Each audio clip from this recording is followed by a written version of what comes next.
can't really say that anything kept me going. It was never an option to not go.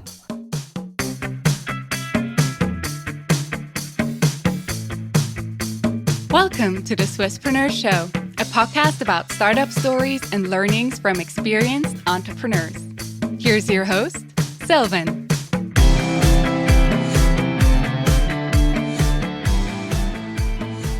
Simon, a very warm welcome to the Swisspreneur Show. It's a pleasure to have you here today. Sylvan, it's a great pleasure to be here. Thanks for having me.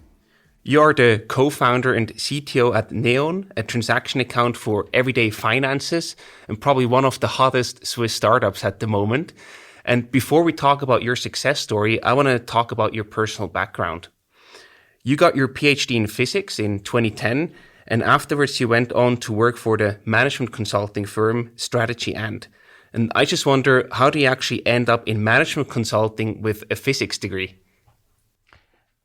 Well, I had a great time doing my PhD, but I also wanted to see a world beyond research. A world where my work and what I do has a visible impact, and where I can get short-term gratification. Back then, I thought that consulting can deliver on these wishes. Makes sense.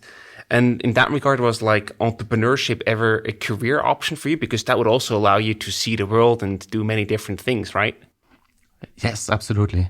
And actually, entrepreneurship was quite common among my peers. Mm-hmm. There are quite a couple of life science and biotech startups in Munich, which were founded by physicists. Makes sense. But did you also really actively, consider that as a career choice for yourself, or was that not really an option back in the days?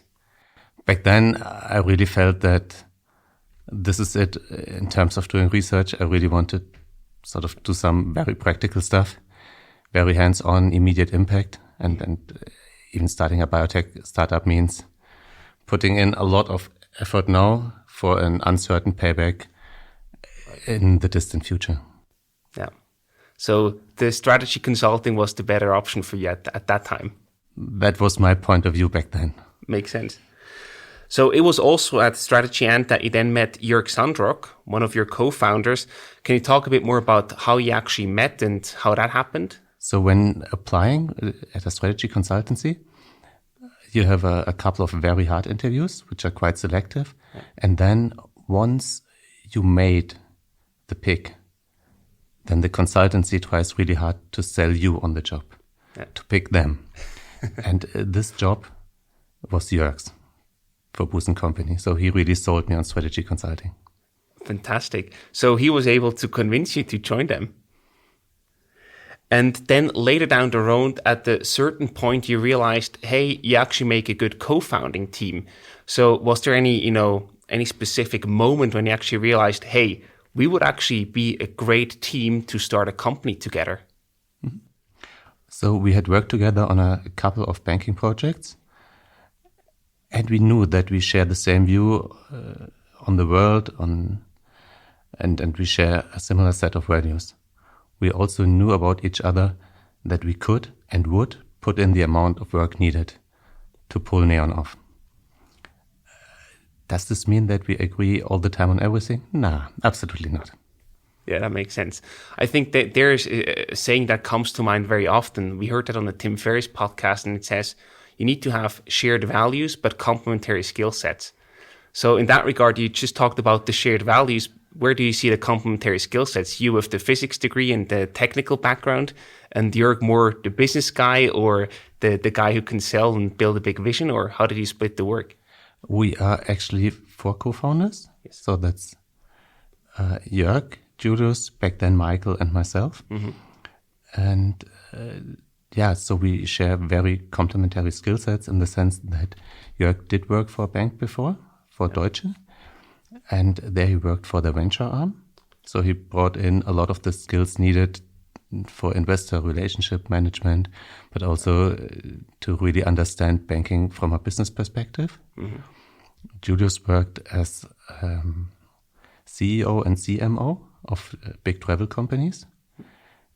And I brought in the technical skill set, and Michael was, as a consultant, quite skilled in operations. Yeah. So I think we brought all the skills needed to the table. Mm-hmm. And can you talk a bit how the idea of Neon actually happened? How did that come about that you then said, hey, now it's time to really leave consulting and start our own company? So there were a couple of factors. On the one hand, we knew the Swiss banking market quite well from various consulting projects. And we had discussed an opportunity for a greenfield bank before. So that was kind of always there. And then we saw a window of opportunity since the FINMA, the regulatory authority, they proposed to do a fintech license, so lowering the barrier to entry significantly. And at the same time, Hypothekarbank Lenzburg was doing the open banking project. So from a reg perspective, as well as from a tech perspective, it seemed a lot more feasible than 6 months earlier. Awesome. I think, talking about the right timing, this is probably exactly the signs that you're looking for, right? Banks opening to also be able to integrate or work with other companies, and then also the FINMA regulations that just make it easier to enter the market. I think that's the perfect timing right there. It could have been. Okay. Fun fact, the fintech regulation, the fintech license came only about 2 years later. So if we had known back then, we might not have started Neon in the first place. But we believed in the promise and it was worthwhile. So I guess then it's quite a difficult journey, these first 2 years to say, hey, we continue because this takes more time. What kept you going there? So the first 2 years were pretty much spent first year really fundraising, looking for partners, honing the business plan, the concept, building a prototype. And then the second year was building an MVP, launching a beta product. What we didn't do was wait for the fintech license. Instead, we discussed with HBL, which we selected as a technical partner quite early on.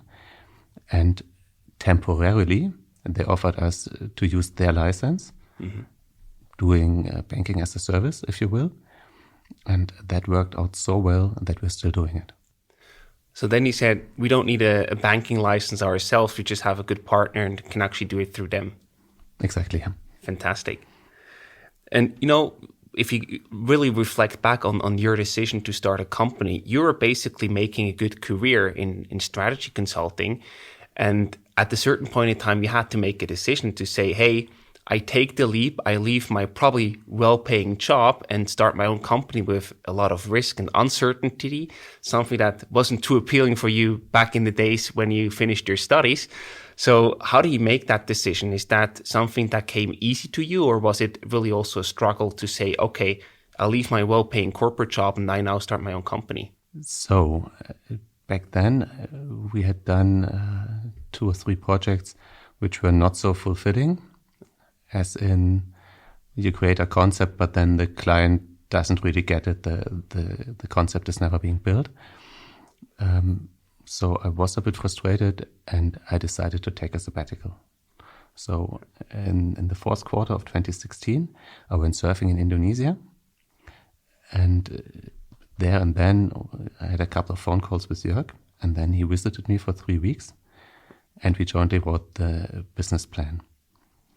And for me, it was 100% clear that this is it. If we don't do this, then I will never found a company. Was there anything in particular that gave you that feeling that this is really now the time where we have to make it happen? This is the moment where I have to go all in to a certain degree. Was there any sign or any feedback that really convinced you or gave you that feeling? There was not a single one. It's more like it felt like everything came into place. Talking about this timing window of opportunity. Right. And that also included the team. Because Jörg was quite willing to also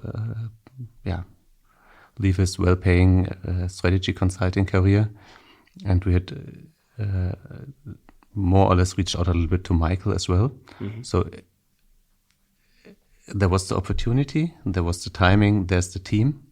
And I don't think it gets much better when starting a company. Yeah, that's right. Can you talk a bit how you then also felt like, were you just thinking about the idea day and night? Were you really motivated and just couldn't stop working around that idea, that business plan? Or how did it also show in practice that you were really motivated to get started on the company? Exactly this.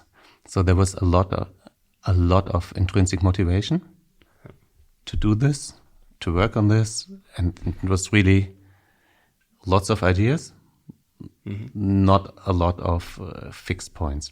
Yeah. And this was the time when we really sort of decided on the cornerstones of how Neon looks like today. This is like one piece. Like we really wanted to make this happen. At the same time, as you said, we left behind our careers in consulting. So it felt like a massive risk. We did not want to fuck this up. And not wanting to fuck up is also a big motivator. Yeah. You do everything you can to make it a success. In that regard, what we also often see when we talk to people, to founders, that they also are very frustrated with something in the market where they want to have a solution that they can build and also use for themselves. So in that regard, what was so frustrating from your experience about the current banking environment or offering out there in the market? As a strategy consultant, we had a lot of contact with banks to optimize their offering. But if you look at a typical banking app, then what you see is that the app replicates the organizational structure of the bank. Okay? So the self-service piece of an app looks like the forms that you fill in when you are in the branch of a bank. You get push products that you don't actually need, but which are quite profitable for the bank. If you want to actually check your balance, well, at least back then you had to click a couple of times until you really see your transactions and your balance.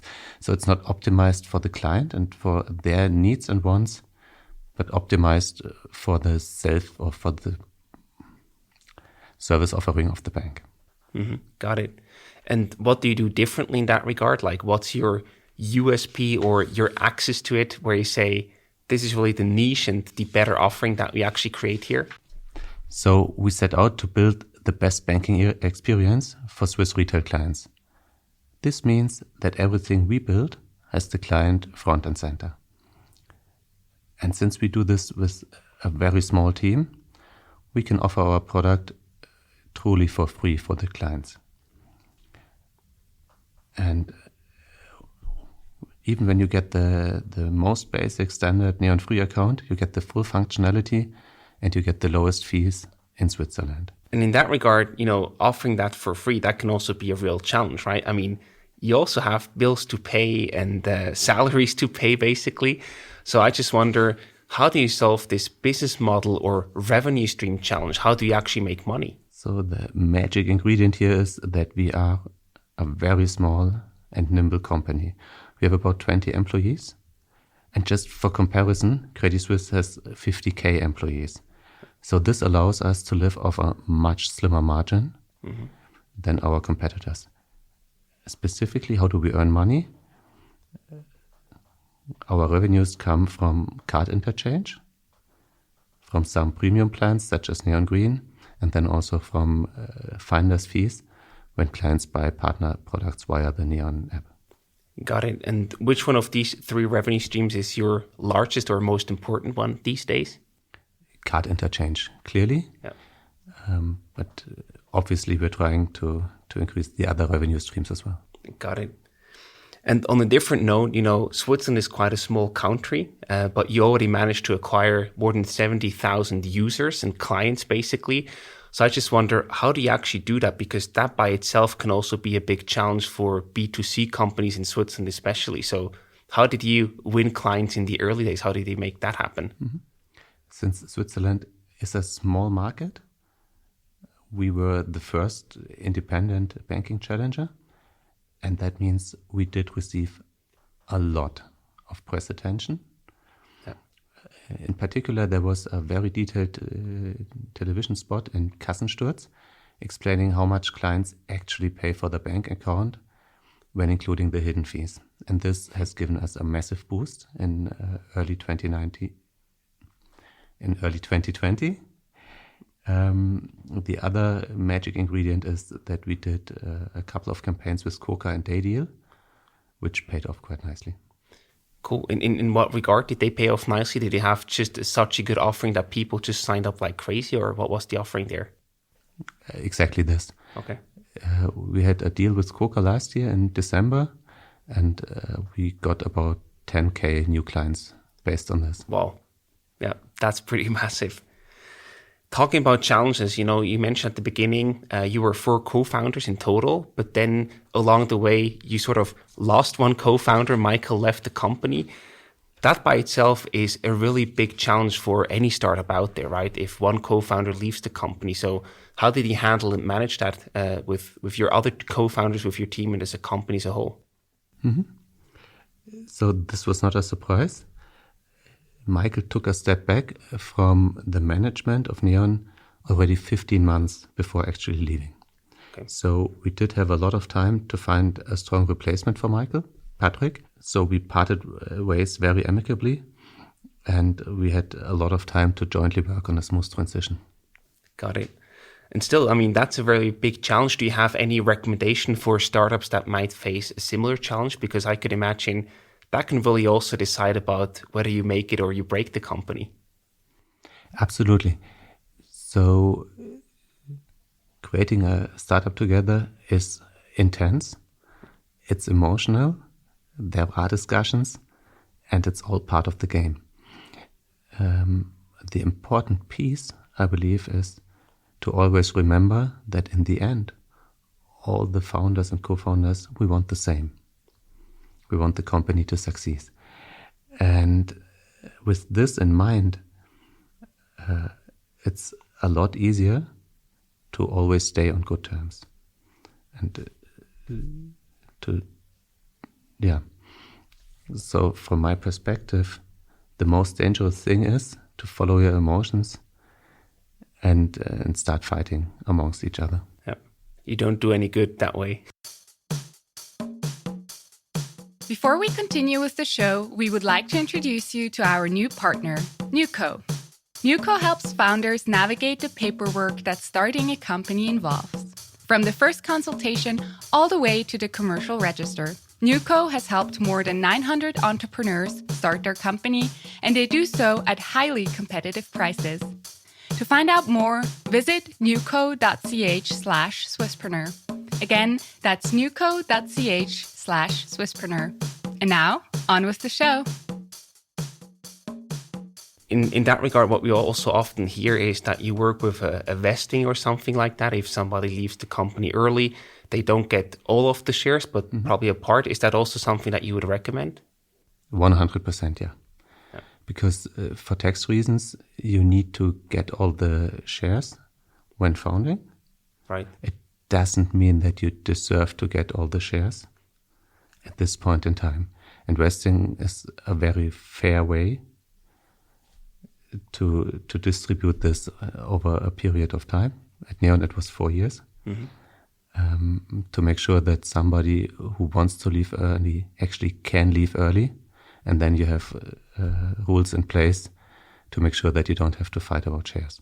Yeah, I think that's beautiful to also follow up on what you just said before. You really have to align the incentives. You all want the same, but with vesting and other details, you can really also make sure that this is actually the case and not somebody who's not happy just stays longer, whatever the reason might be, that there's actually a good way out that is fair for everyone involved. I think that's really important, as you just mentioned. Great. So let's also talk about some of your opponents and supporters. Some people might think from the outside that traditional banks, that you are just beating with your efficiency, are your opponents. How do you see that? Maybe we are their biggest opponent.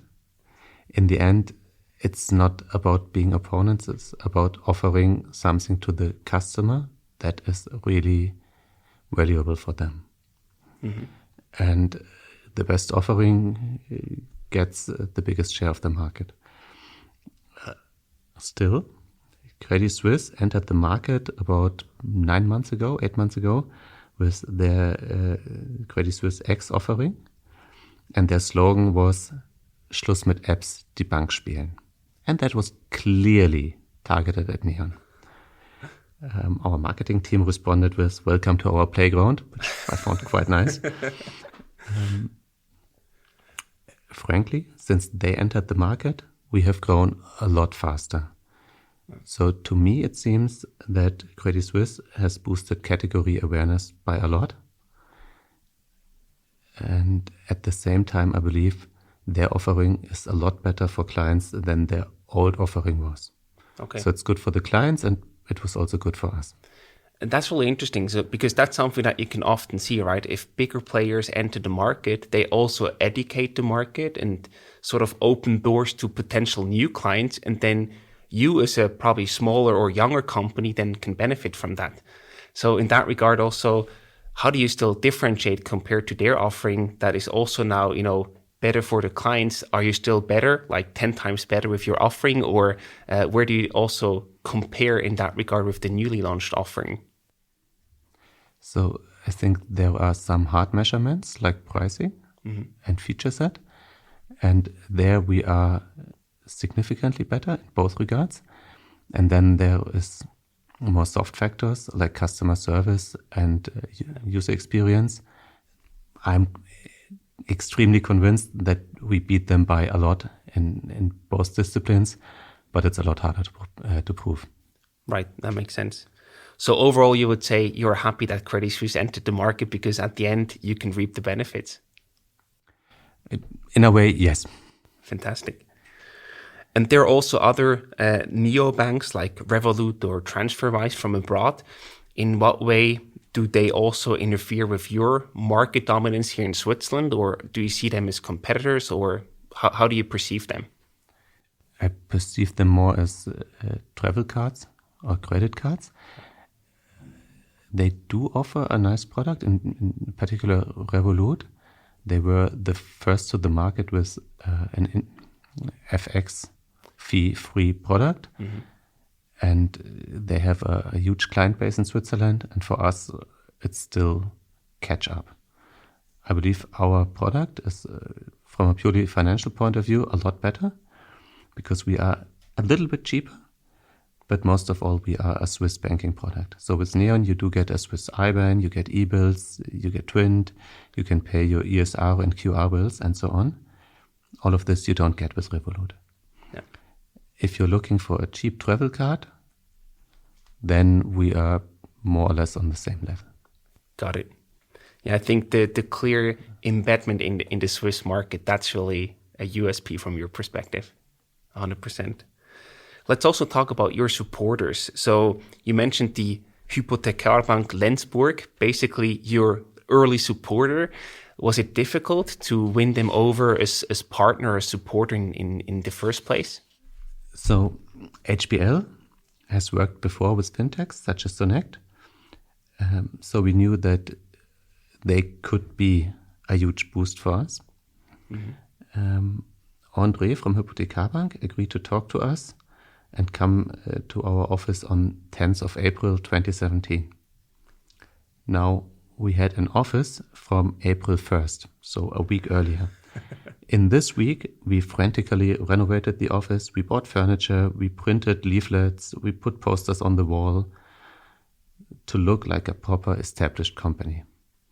In hindsight, I'm not sure that was what convinced André, but at least it helped us in the first of many discussions with André and Marianne towards designing the banking as a service offering that we have jointly built. Got it. And I know you cannot go into details here, but people might wonder, how does such a collaboration look like? Like, do you have to pay them an annual fee to use their services and infrastructure? Do you have like a revenue share, or how do you actually also cooperate with them on a business level? For 90% of the stuff that we consume in terms of banking as a service, mm-hmm. we pay them an annual fee. So it's our business risk. Yep. and it's also our business gain. If stuff works out very nicely, there are a few things where we do revenue share. Okay, got it. And let's also talk about your first investors, also very important supporters from day one almost. You have well-known investors on board like Markus Oswald, Mike Neff, Adrian Bührer. So how did you convince them and win them over to take part in your journey? There were many discussions, in particular with Markus. And I still remember Markus taking extremely detailed notes, asking many questions. And at some point he decided Neon was worthwhile investing. What exactly convinced him, I can't even say. With Adrian and Mike, it was a bit easier. I think we talked 2 times. They had a few critical questions. Mm-hmm. But I mean, that's pretty normal, right? Along the process. And usually the more questions you get asked, the better, because then they are engaged. They are seriously considering a potential investment. And it's not just like silence, I don't want to hear or talk to you anymore. So that's actually a good sign. Another investor that joined later down the road is the TX Group, as an investor, but also as a marketing support. Can you talk a bit more about how they support you beyond the pure financial investment part? Mm-hmm. So TX has a lot of ventures, and that means they have a very professional venture arm. I believe they bring a lot of value to the table, on the one hand side for me, because I can use their tech expertise. They have a network I can call with all the questions I have. But they also bring a lot of value to our marketing team. Again, on the one hand side for media coverage, clearly, but also for their marketing expertise. Got it. And that really allows you to stay in that efficiency that is so important to you. Talking about media, you also joined Höhle de Löwen in Switzerland, a TV show where people also make investments. And there you also convinced Roland Brack, and you then also got access to his platform. I even saw on the daily deal platform of Brack.ch that there was a Neon giveaway, basically. So can you also talk a bit about the reactions that you got after appearing on the show and how Roland Brack also supported you? Höhle der Löwen, the show itself, it was a boost, but not as big as we expected. That was a bit of a surprise to me, being a German, and in Germany it's a massive show. It's crazy. Here in Switzerland we were part of the first series, and it wasn't that known, I believe. Right. But still, the day deal was extremely successful.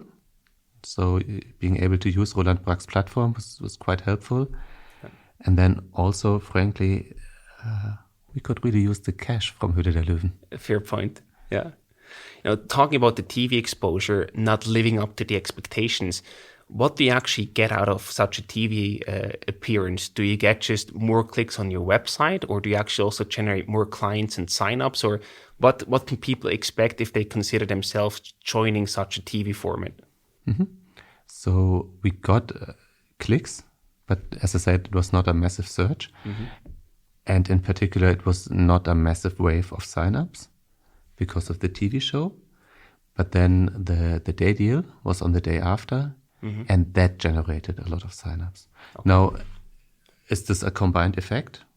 Maybe, but I'm not a marketing guy. I can't really say what's what here. It's difficult to analyze, but probably like appearing on a TV show in your case helped you to build awareness or a certain brand building. But then the day deal platform really helped you to convert people because there was a clear call to action. Mm-hmm. So if you look at the current numbers, you have more than 70,000 clients so far. You just recently raised 7 million from existing investors. And also on top of that, you did a 5 million tokenized crowd investment, which was super surprising because I think you were also really the innovators there who did that for the first time on that scale, and it worked magnificently. Do you have anything to share in that regard? Because that's such a cool achievement and something that we haven't seen in Switzerland before. It was a fantastic ride. It was totally unexpected. When we discussed whether or not we were going to do that, the line of argument went a bit like, we don't really need the money, but it would be cool to convert clients into ambassadors and to really have our clients participate in Neon. And then the amount of money we took in, total surprise here. And I mean, that happened just within a few hours, right? I think it was 45 minutes or so. It's insane. What was the basis of that success? Was it like your big, already existing client base, or what would you say was like the key point that made that a success? It was clearly the client base, because only existing clients or only clients could invest, and there was not a massive number of signups. And I believe when you use Neon for a while, many people become really convinced that this is the future of banking, and then being able to buy into that seemed like an attractive offering. A fair point. So now you have just raised enough money, more money than you actually need. Of course, you also need to have plans for that, what you want to build and do next with the funds available. So what do you have planned for the future? So for the immediate future, until the end of the year, we want to surpass the 100K clients, which needs a bit of money for marketing, onboarding, and so on. Then we want to provide sub-accounts and spaces to our clients, and then and also notifications. And later on, we want to offer partner accounts. So these are the top 3 things on the client's wish lists. And all of them are a lot more complex than they sound like. So the answer is we will spend the money on the one hand side on acquiring clients, on the other hand to build product. Got it. Do you also plan to go into the investment space or a completely new and never seen product? We're discussing many things. I personally believe that neo-brokers in Switzerland, so that's Swiss quote, they are not yet at the level of the international competition. So there may be space there in the future. Will Neon go that way? We don't know yet. Makes sense, yeah. We'll see. We are curious and excited to see what you will have in store for us. But myself as a user, I tried Swissquote, and it's still very expensive if you compare it to American companies, for example. But as always, there are pros and cons, so you have to find the right solution. Maybe one day that will be Neon. So what we also always like to ask our guests is about their favorite resources and gadgets. So do you have any books or blogs, podcasts that you can recommend to our listeners that you use yourself on a regular basis? Absolutely. On the podcasts, I have a very favorite one for people building their own startup, and that is How I Built This from Guy Raz. Because, typically when you hear about a startup, you hear about all the successes and the highlights and everything was a smooth ride. Yeah. But actually it wasn't. I don't know a single startup where everything was smooth sailing. And Guy Raz really puts his finger into it and elicits all the funny stories and what really happened. And to hear these stories sort of gives you a good benchmark of what it's like, and that you don't have to expect smooth sailing. Right. Then I listened to the Doppelganger podcast. It's a German tech podcast, which I believe gives extremely good market insights. And then the Happiness Lab, which allows me to focus on what makes me happy and gives a different perspective. Cool. And in that regard, what makes you happy? What is it that, puts a smile on your face? There are many things that can put a smile on my face. So at work, whenever we achieve something, whenever we have built something new, that certainly will make me happy. Then I have a 3-year-old kid. We can always pull it off. And then when I really need some rest, I will go skiing or surfing for a couple of days. Cool. And you mentioned it yourself, like startup life is not always sunshine and rainbows. So there are also dark moments and challenging days. Now, we heard your impressive story. Was there ever a moment where you thought, that's it, I'm going to quit, that's not going to work? Actually, no. That didn't happen. Were you ever close to that? Look, there's two questions pressed into one single question. The first one is, that's never going to work. There were definitely moments where I thought, this is at risk. Mm-hmm. I'm going to quit because it's not going to work was never an option. Okay. You can fail as a startup, but you have to really, give your all and see if you can somehow pull it off. And if you cannot, okay, fine, then that's it.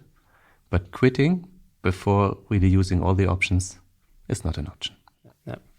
I like the distinction that you just made, like, it's not going to work, so we just have to find another way. What kept you going in these moments when you had the impression it's not going to work and you still found the motivation to continue and try a different way?